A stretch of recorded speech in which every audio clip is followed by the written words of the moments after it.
Shalom. I'll start by giving all the praises, glory, and honor to Yahweh Bashem, Yahweh Shai Bashem, Rakakwadash.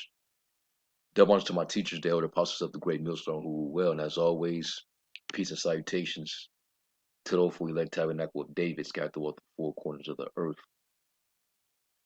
And I just wanted to do a reply, spirit that came upon me to try to make a response video to Elder Apostle Tahar's lesson that he premiered last night. I mean, he was thinking out loud, but he was actually responding to this group right here. They call themselves We Woke Now, but you ain't completely woke. If you are teaching that John the Baptist was not Elijah the prophet, and a lot of guys, they don't have the spirit to be able to put things together. Apostle Paul said it best in his epistle to the church of Corinth. He says that the natural man received not the things of the spirit of the Most High because they're foolishness unto him. They don't have the spiritual discernment to be able to put things together. And that's why they don't understand. And really, a lot of these Christians, most of these Christians, they don't have the spirit. So that's why these type of topics, they fall short. You know, just like when Yahweh Shai was talking to those disciples that was following him, when he basically told them that you got to eat of my flesh and drink of my blood, if you want everlasting life. And they thought he was talking about cannibalism, but he was speaking some spiritual things that went over their head. It was pretty hard to receive for them because they were being natural, they were being carnal, and they got offended and they stopped walking with Yahweh Shai. So it's no different. A lot of these mysteries in the scriptures, they become stumbling blocks where people are offended by it because they themselves don't believe it. All right, and this is one of those offenses. Reincarnation is an offense, and the Lord said offenses must come. All right. So anyway, what I want to do in this lesson was kind of compare spiritual things with spiritual, you know, because in order for you to really understand that reincarnation is a supported concept in the scriptures, and the most obvious example being John the Baptist and Elijah, you just got to put everything together. You read about Elijah and the characteristics that he displayed, and even the characteristics that John the Baptist displayed. You can see that there's a parallel between the two, that would have to be the same soul, the same shared soul, but in two different time periods and two different incarnations. All right. So first, let's start off with when the Lord prophesied that he would send Elijah again. Let's go to Malachi 3.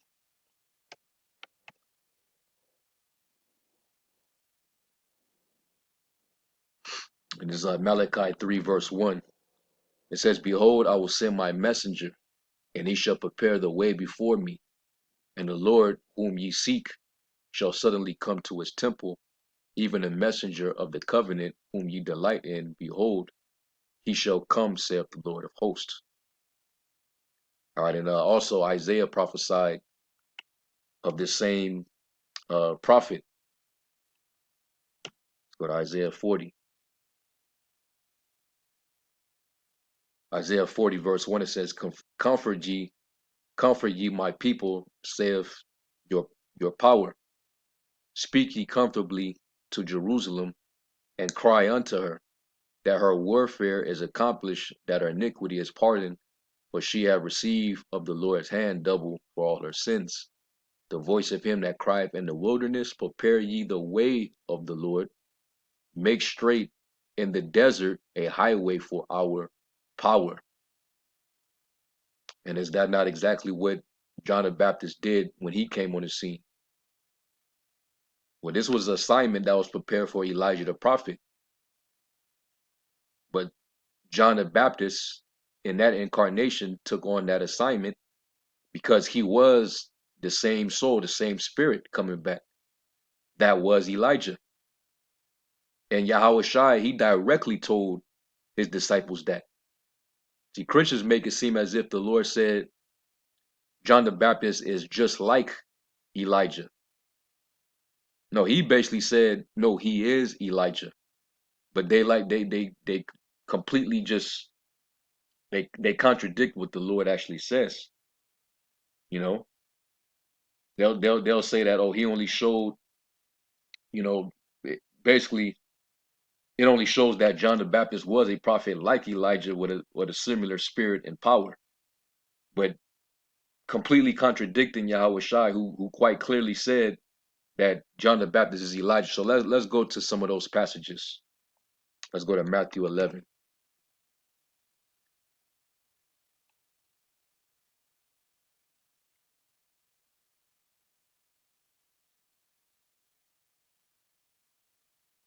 This is Matthew 11, and I'm still at verse 7. It says, and as they departed, and this was after John's disciples came to confirm if Yahweh Shai was Hamashiach, right? It says, and as they departed, Yahweh Shai began to say unto the multitudes concerning John, what went you out into the wilderness to see? A reed shaken with the wind? But what went you out for to see? Like, what did y'all expect? What are y'all, what were y'all really looking for? A man clothed in soft raiment? Was this what y'all was expecting? Because we know John was a rough man. He lived an austere life. And I'm going to get that also in Matthew, the 3rd chapter. Even down to his attire was rough. But guess what? Elijah had that same characteristic. He dressed rough. It says, behold, they that wear soft clothing are in king's houses.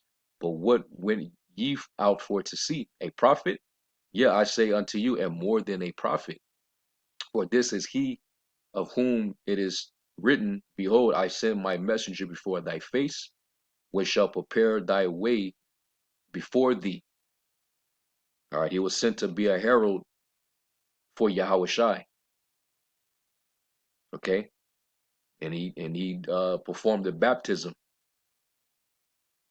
because it was a figuration of basically the cleansing of our conscience, to wash away that defilement of sin and idolatry will be cleaned off by the gospel, by the word.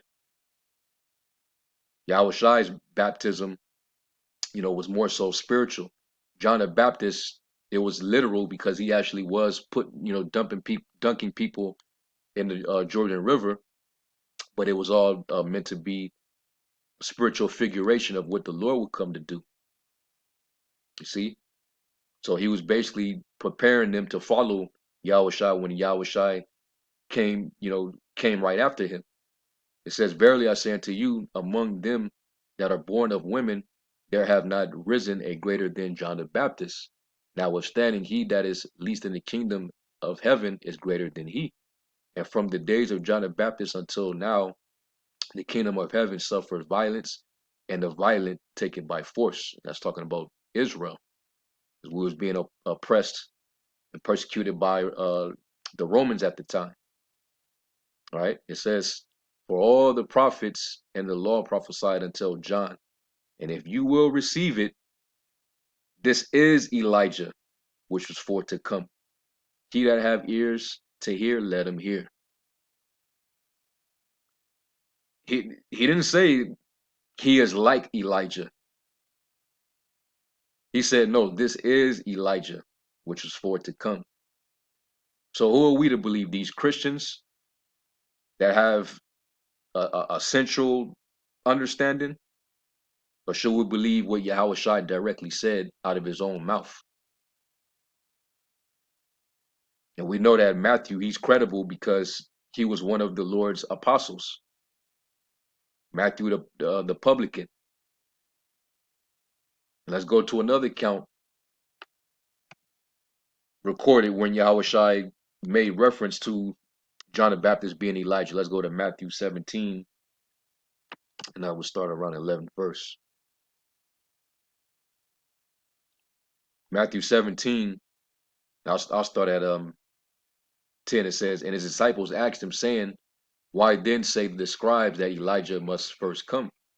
And Yahushua answered and said unto them, Elijah truly shall first come and restore all things. But I say unto you that Elijah is come already, and they knew him not, but have done unto him whatsoever they listed. Likewise shall also the Son of Man suffer of them. Then the disciples understood that he spake unto them of John the Baptist. So it basically it clicked. The Spirit, hit them. Oh, he's talking about John the Baptist. So he's confirming that that was Elijah, that the Lord prophesied would come to restore the way, to prepare the way in the wilderness, right? So let's go to Matthew 3, and let's get John's account, the account of John the Baptist. Matthew 3 and 1, it says, and in those days came John the Baptist preaching in the wilderness of Judea, and saying, repent ye, for the kingdom of heaven is at hand. For this is he that was spoken of by the prophet Isaiah, saying, the voice of one crying in the wilderness, prepare ye the way of the Lord, make his paths straight. And the same, so he even knew, all right, John even knew that this was his role. He knew that the prophecy was speaking of him. All right, the Lord gave him that divine revelation about himself. It says, and the same John had his raiment of camel's hair, and a leathern girdle about his loins, and his meat was locusts and wild honey. So not only did he live in the desert, he also dressed with rough attire. All right. So that means that his garment was full of camel's hair. It was hairy. Well, they said the same thing about Elijah. So why is he doing the exact same things of Elijah if he's not Elijah? Let's go to 2 Kings, the first chapter.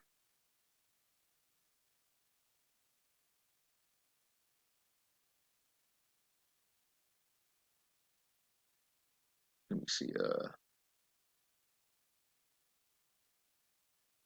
I'll start at verse 5. It says, and when the messengers turned back unto him, he said unto them, why are ye now turned back? And they said unto him, there came a man up to meet us, and said unto us, go, turn again unto the king that sent you, and say unto him, thus saith the Lord, is it not because there is not a God in Israel, that thou sendest to inquire of Baalzebub, the god of Ekron? Therefore thou shalt not come down from that bed on which thou art going up, but surely die. And he said unto them, what manner of man was he which came up to meet you and told you these words? Now you're about to give his description. And they answered him, he was an hairy man, and girt with a girdle of leather about his loins. And he said, it is Elijah the Tishbite. So we see the parallel in the characteristic that they both shared. Because we know that the soul is the essence of a man. That's the center of a man's emotions, desires, the things that he don't like. So apparently Elijah and John, they both had a liking of wearing a hairy garment. Now let's read this in the other translation. Because is this implying that he was hairy all over? That he's a hairy man? Like a lot of people would say about how Esau was born, or he was born hairy all over. It didn't imply that. It said that he was red all over like a hairy garment, and they called his name Esau because back then they would actually dye the goat skin with red dye. So they compared it to a dyed garment. So it wasn't that Elijah was hairy from head to toe. It's talking about his attire. You read the NIV and the English Standard Version. It says they replied he had a garment of hair and had a leather belt around his waist. The king said that was Elijah the Tishbite. They answered him he wore a garment of hair with a belt of leather about his waist, and he said it is Elijah the Tishbite. Same thing described right here in Matthew the 3rd chapter, Matthew's account of John the Baptist. So he was a hairy man too, meaning he wore a hairy garment, and he also had a leather girdle or belt around his waistline. So they shared the same characteristics. Both dwelt in the wilderness. Let's get that too. Elijah, he dwelt in the wilderness. First Kings 19. First Kings 19. And this is when they was sitting to kill him after he slew those false prophets. First Kings 19:4 says, but he himself went a day's journey into the wilderness and came and sat down under a juniper tree. And you got to be tough to be wandering around in a damn desert, man. You know, that's like, you see, Jake mostly don't like to live where there's no access to things, just being in the middle of nowhere. See, Vegas, we're in the middle of a desert, but look at it. It's a city that's built within a desert, that got running water and trees and, you know, things that make up an actual city. So that's the only reason why people live here. Plus, it's Sin City. People are they're drawn to sin and pleasure. That's another reason why they come here. But if this wasn't here, people just pass through this place. People wouldn't be dwelling here, man. So these men were basically different. They had a different spirit about them. So it said he went into the wilderness, the desert, and came and sat down under a juniper tree. And he requested for himself that he might die and said, it is enough now, O Yahweh, take away my life, for I am not better than my fathers. And as he lay and slept under a juniper tree, behold, then an angel touched him and said unto him, arise and eat. This is when an angel came and fed him. When he got hungry, he was ready to go because they was on a hunt for him. They were trying to take him out, you know. And this man, he showed courageousness to stand up against those prophets of Baal. That showdown that happened in the previous chapter, and he caused that fire to come down, and he commits to slaying those false prophets according to the instruction of the Lord. So he stood up for righteousness and was bold. Well, hey, was that not a trait in John the Baptist? Him, standing up against those wicked scribes and Pharisees and Sadducees. He was cursing them out. And then what caused his murder when he was beheaded? Because he stood up against Herod. I believe it was Herod Antipas, you know, and he called him out for committing adultery with his own brother's wife. And because of that, they had him locked up, put him in prison. And then he got pleased looking at, his wife's daughter with his. So basically, it was his niece. I believe that's, I gotta read back on it. But the daughter was dancing all provocative, and it turned him on. And he basically asked his wife, whatever you want, you know, granted, and it'll be granted to you. And she asked the daughter, and the daughter said, "Hey, I want John the Baptist's head on a platter." And that's how that was carried out. But John was basically, he was brave to even call that devil out, man. Cursed him out. So they both share the same courageous spirit as well. So that's another thing to look at. All right. So I mean, there's other examples, but I think the point is already driven. All right. Just compare, just compare the parallels between the two. You can see the Lord wasn't making that up, man. He was direct with what he said. He said, "This is Elijah. If you can receive it, this is him." And his apostles was able to receive it. And then let's not act like that concept wasn't a common thing among them as far as their understanding, because we go to this account all the time. Why did they ask? Why did they ask the Lord about this person that was born blind? Let's see what they asked the Lord. John 9:1, it says, "And Yahushua passed by, he saw a man which was blind from his birth. And his disciples asked him, saying, Master, who did sin, this man or his parents, that he was born blind?" Now, why would they ask him that? And when he did ask him that, why didn't he curse them out? Why didn't he rebuke them for inquiring of a what they would call a paganistic concept or a heathenistic concept? Because the Christians will say, "Oh, that's a Eastern, that's a Hindu concept." The Bible is totally against it. But do we have references in the scriptures where certain people would ask who this person was? "Oh, you're that prophet coming back," or "You're Elijah." Some say you're this or that prophet. Why were they talking like that? Because it was commonly understood amongst our people back then that reincarnation is real. And on top of that, what did the Lord say to us going back to when we were in the wilderness under Moses?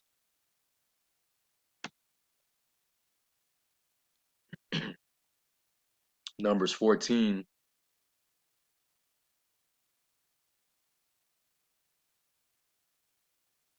Yeah, Numbers 14 and 17, it says, "And now I beseech thee, let the power of my Lord be great, according as thou hast spoken, saying, The Lord is long suffering and of great mercy, forgiving iniquity and transgression, and by no means clearing the guilty, visiting the iniquity of the fathers upon the children unto the third and fourth generation."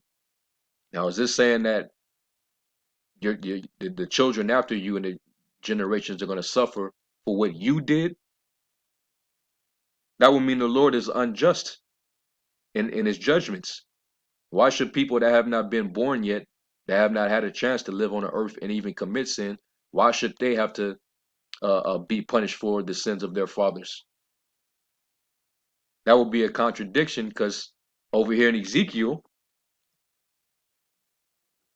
let's go to Ezekiel 18.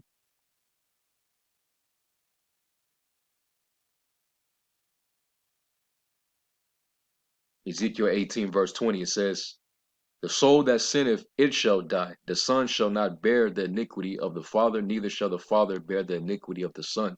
The righteousness of the righteous shall be upon him, and the wickedness of the wicked shall be upon him." All right. So we know that the Lord does not contradict himself.